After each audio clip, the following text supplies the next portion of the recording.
नमस्कार दगड़ियों, अपन गुड्डू फौजी भाई एक बार अपने ब्लॉग कहें या वीडियो के माध्यम से एक लंबे अंतराल बाद आपके बीच हूँ। समय की बाध्यता कहें, संसाधनों का अभाव, जैसा भी आप इसको समझें, इस बीच एक बार जैसा आपको पता है कि मेरा मोटो वर्दी के साथ भी और वर्दी के बाद का भी है।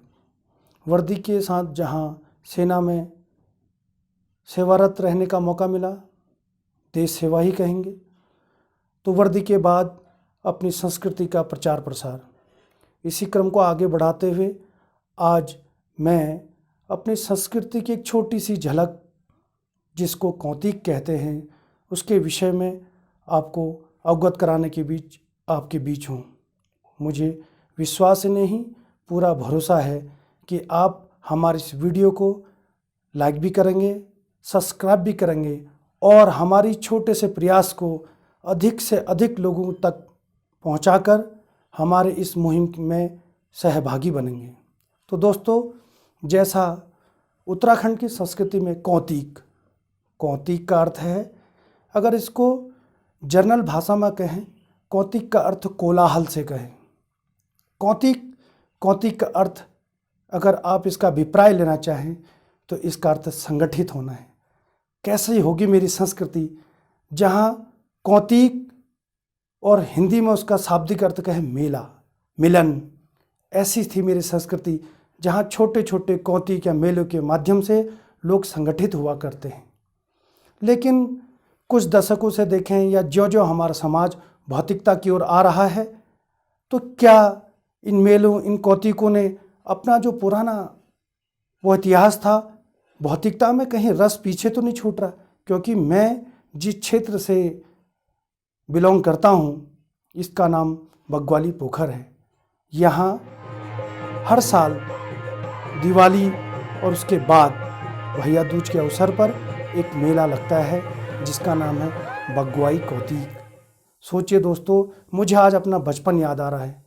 वह कौतिक का परिदृश्य जब याद करता हूँ और अपना अनुभव, अपने उस पुराने समय को, जब मैं छोटा सा बचपन 1980, 90 और लगभग 95 का दशक याद करता हूँ, तो मुझे कितना क्रेज़ आता था कि अपने बूबू यानी कि अपने दादाजी के साथ अंगुली पकड़कर उस मेले तक जाना और भय रहना कहीं मैं इधर उधर गुम ना हो जाऊँ। मेरे दादाजी बार बार इधर उधर मेरा ध्यान रखते थे। ऐसा वो समय था, ऐसा उसका क्रेज़ था कि गांव के गांव बिना संसाधनों के, लोग जो बाहर भी रहते थे बिना संसाधनों के, जब इतनी रोड, इतनी गाड़ियाँ, इतना सब कुछ न होते हुए भी उस मेले में इकट्ठा होते थे, क्योंकि उन सब का ध्येय, वो जो क्रेज़ था, वह जो जोश था, अपनी संस्कृति के प्रति था और वो लोग इकट्ठा होते थे। इस कौतिक की कुछ झलकियाँ आपको बताना चाहूँगा। बग्वाली कौतिक, बग्वाल का अगर शाब्दिक अर्थ ले तो यह एक पाषाण काल युद्ध कहा जाता था। अपने आप में यह शब्द बता रहा है, बग्वाल मतलब पाषाण पत्थरों का युद्ध।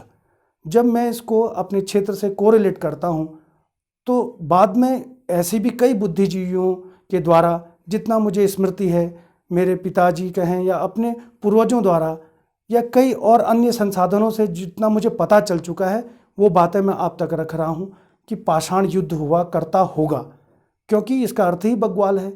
फिर पोखर इसके साथ जुड़ गया। यह क्षेत्र अपने आप में बता रहा बग्वाली पोखर, यानी कि शायद उस समय जल युद्ध भी होता होगा, ऐसा हमारा इतिहास भी कहता है। जहाँ तक कई बुद्धिजीवियों द्वारा मुझे पता चला या पुराना इतिहास मुझे और लोगों से पता चला, अपने पूर्वजों से कहें या आसपास की जानकारियों से, कि यहाँ चंद वंशों ने, गढ़वाल कुमाऊँ के ऐसे कई राजाओं के आपस में युद्ध हुए थे। आप सोचिए कैसा यह युद्ध होगा पाषाणकालीन, और जल युद्ध कैसा होता होगा। धीरे धीरे कालांतर में इसने एक संगठन का रूप ले लिया। अब सोचिए, आप देखते होंगे इन कौतिकों में आज भी उत्तराखंड में कोई एक बग्वाली कौतिक ही नहीं, जितने भी कौतिक होते हैं आपने उसमें देखा होगा कि हमारे नंगरे, हमारे निशान, हमारा ढोल, वो दमुआ, और साथ साथ वो रण बांकुड़ा। आप देखते होंगे कई बार, आप देखते होंगे जब हम मेले की शुरुआत करते हैं तो सबसे पहले निशान, दमुआ, ढोल, डमरे आते हैं। रण सिंह बाकुर हुआ करता था। वह क्या था? वह अपनी सेनाओं में एक जोश भरने का प्रतीक था। सोचिए, ऐसी है हमारी संस्कृति। आज भी अगर बग्वाली कौतिक कहें उस कालांतर से चलते चलते आज भी मेरे को जहाँ तक जानकारी है कि हमारे ही बग्वाली पोखर के क्षेत्र में भंडरगांव स्थित थोकदार प्रधान ऐसी फैमिलियाँ जो उस रीति और संस्कृति को बचाते बचाते यहाँ आई हैं, आज भी ओड़ा भेंटने की एक रस्म करती है। सोचिए हम ओड़ा भेंटते थे, क्या था वो ओड़ा, क्यों हम उसे भेंटने आते थे, आज यह सब हम भूलते जा रहे हैं। सोचिए मुझे आज भी याद है जब मेरी दादी मेरी नानी अपने गले में गलोबंद पहनकर आती थी इस मेले में, अपने आप में नए वस्त्र पहनाए जाते थे, 9 अंगरी घघरी ऐसे ऐसे वो वस्त्र पहन के आती थी एक जोश के प्रतीक के रूप में। लेकिन आज जहाँ देखता हूँ, आज भौतिकता, मैं भी खुद आज भौतिकता ही कहेंगे इसको, कि हम कितने आगे निकल गए, कालांतरों में कितना आगे इन संस्कृतियों ने विकास कर लिया, लेकिन कहीं हम कुछ चीज़ें पीछे तो नहीं छोड़ते जा रहे। यह एक चिंता का विषय है। इस वीडियो के माध्यम से भी हमारा यह प्रयास है कि इस बग्वाली कौतिक कहें या इन मेलों को कहें, आप ज़्यादा से ज़्यादा लोगों तक पहुंचाएंगे। कुछ बग्वाली कौतिक की और रस्म आपको बताना चाहूँगा कि कालांतर में इस मेले ने अपना एक बहुत अच्छा रूप ले लिया है। बीच बीच में बताते हैं, जैसे हर संस्कृति में कभी कुरीतियाँ आ जाती हैं, कभी उसमें बुराइयाँ आ जाती हैं, लेकिन समाज और संगठन का प्रयास होना चाहिए कि हम उन कुरीति और बुराइयों को दूर करें। कैसे, जहाँ तक मुझे जानकारी है और जैसे मैंने देखा भी अपने घरों में, कि बताइए इस मेले या इस रूप ने बीच में कैसा अपना भयावह रूप ले लिया कि यहाँ जुए की एक प्रथा आ गई। लेकिन कई संघर्ष समितियों के गठन से, कई नवयुवकों के संगठन से इस बुराई को दूर करा गया। मेरे को जहाँ तक याद है, हमारी ईजा, हमारे आमा जो हमें बताती थी, और कई लोगों ने भी इसको लिखा और बताया भी है कि लोग पूरे साल भर का अनाज, अभी आश्विन मास खत्म होने के बाद जब वो पूरा इकट्ठा करते थे अनाज, तो जुए में अनाज तक बेच दिए, अपने लोगों के गहने जेवरात तक बेच दिए, अपनी ज़मीनें तक गिरवी रख ली। ऐसे समाज में विकृति आ गई थी। लेकिन सोचिए हमारे इस कौतिक और मेले और इन संगठनों ने उस कुरीतियों को दूर करने का प्रयास भी करा। आज हमारे क्षेत्र के इस मेले ने बहुत अच्छा एक रूप ले लिया है। आज बहुत अच्छा है, यहाँ समितियाँ इतना अच्छा काम कर रही हैं। लोग, चाहे वो जनप्रतिनिधि हो, चाहे वो जन चेतनाएँ हों, चाहे वो कई नवयुवक साथी हों, आज इस मेले को संस्कृति से जोड़ दिया है। लेकिन मेरा आप लोगों से हाथ जोड़कर नम्र निवेदन है कि आइए इस संस्कृति को दिल से जोड़ें। कहीं ऐसा तो ना हो कि हम इसका बाजारू रूप ले लें।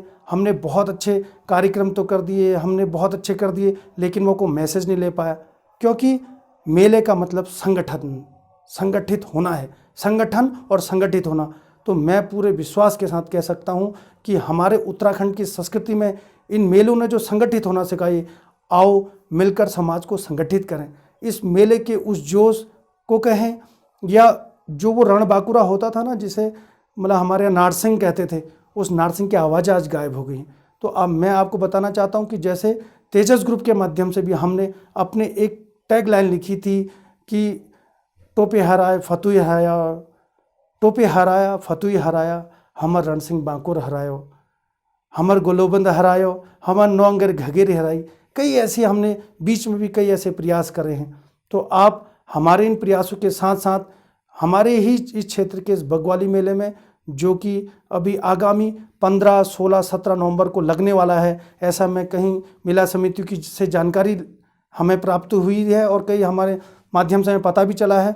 तो इस मेले में जितने भी मेरे क्षेत्रवासी होंगे, क्षेत्रवासी नहीं, जहाँ तक उत्तराखंड की संस्कृति को बचाने की धरोहर है, जो लोग कार्य कर रहे हैं, इस मेले से एक सबक लेकर इस मेले में आने का जरूर प्रयास करेंगे। मेले में आने का उद्देश्य यह नहीं है कि आप मेले का वो भौतिकवाद को देखें। उस मेले का उद्देश्य जो संस्कृति और हमारे संस्कृति के प्रचार को आगे बढ़ाने के लिए, क्योंकि इसमें अब कई कलाकारों को, लोकल कलाकार हों, बाहर से कलाकार हों, उत्तराखंड की कई झलकियाँ देखने को मिलती हैं। तो मैं इस कौतिक वर्ड को बचाने के लिए आप सभी उत्तराखंड भाई बहनियों से ही नहीं अनुरोध करता हूँ, साथ ही साथ अपने समाज से भी अनुरोध करता हूँ कि कौतिक मतलब मेला, मेला मतलब मिलन, और मिलत मतलब संगठन की ओर आगे बढ़ेंगे। दोस्तों, जहां आज पूरी दुनिया उत्तराखंड को पर्यटन की दृष्टि से भी देख रही है, हमारे ये कौतिक और मेले पर्यटन को भी जोड़ते हैं। अपने क्षेत्र की बात करूं, बग्वाली पोखर क्षेत्र की, तो गगास से लेकर बिंता तक, जहां से गगास घाटी के नाम से जाना जाता है, इसमें पर्यटन की अपार संभावनाओं को भी ये मेले और कौतिक अपना प्रारूप दे सकते हैं। सोचिए, गगास घाटी से बिंता तक कई मंदिर श्रृंखलाएं जुड़ती, जैसे गार्गेश्वर है, गार्गेश्वर महादेव हैं। हम मेरे ही गांव से कहें शुकेश्वर महादेव हैं, बगल में रामकोट मंदिर है, आगे मणकेश्वर, फुलकेश्वर, जाने कितने यहाँ कितनी पर्यटन की अपार संभावनाएं हैं। अभी एक अनुभव आपसे शेयर करना चाहता हूँ कि बताइए हम अपनी संस्कृति को कैसे खो रहे हैं। इसका जीवंत वह उदाहरण था कि हमारे बीच द्वारहाट क्षेत्र से मठपाल जी कर एक बुद्धिजीवी जिनने कुमाऊं के ऊपर एक इतिहास लिखा था। मेरे ही गांव में कुमाऊं कमिश्नर श्री दीपक रावत जी द्वारा एक विजिट करा गया, और बताइए वो अनुभव अगर आपसे शेयर करूं तो मैं हैरान हो गया था उस अनुभव से कि मेरे गांव में राम जी के पौ यानी कि पाषाण कालीन में कुछ फुटप्रिंट्स, हाइड आउट्स, ऐसी चीजें रखी थी, और मुझे या कहें हमारे कई ग्रामीणों को इसका पता ही नहीं था। सोचिए हम अपनी संस्कृति को कहाँ खो रहे हैं। ऐसे ही हमारे गांव, हमारे क्षेत्र में रामकोट मंदिर में भीमा उडियार, बताइए भीम जी की गुफा, और मेरे ही गांव में राम जी पौ यानी कि उन फुटप्रिंट्स को राम जी की पादुकाओं नाम से जाना जाता है। तो अगर हम इन कौतिक या इन मेलों के माध्यम से या अपने क्षेत्र को या कहें उत्तराखंड को इन छोटी छोटी सांस्कृतिक विरासत जो कि आज विलुप्त होने के कगार पर है, इनको भी संजोने का प्रयास करेंगे तो ये कौतिक और मेले और या ये संगठन या समाज उन संस्कृति को बचाने में जरूर सहभागिता करेगा। तो हम इन मेलों या कौतिक के माध्यम से उस पर्यटन के परिदृश्य को भी देख सकते हैं। इस प्रेरणा के साथ आप सभी को आगामी आने वाले दीपावली त्यौहार के साथ साथ हमारे इस बग्वाली मेले की ढेरों सारी शुभकामनाएं हैं, और मुझे पूर्ण विश्वास है कि आप हमारे कौतिक को जरूर बचाएंगे, चाहे वो कौतिक उत्तराखंड की किसी भी संस्कृति से बिलोंग करता हो, किसी भी क्षेत्र से बिलोंग करता हो, आप कौतिक को जरूर बचाएंगे, ऐसा मैं आग्रह करता हूं। और आने वाले आगामी वीडियो को मैं आपको गारंटी देता हूं कि हम अपनी संस्कृति की छोटी छोटी झलकियां लेकर आपके बीच आएंगे। ऐसा इन्हीं शब्दों के साथ अपन गुड्डू फौजी भाई का जय हिंद, जय उत्तराखंड, जय मेरू पहाड़ा।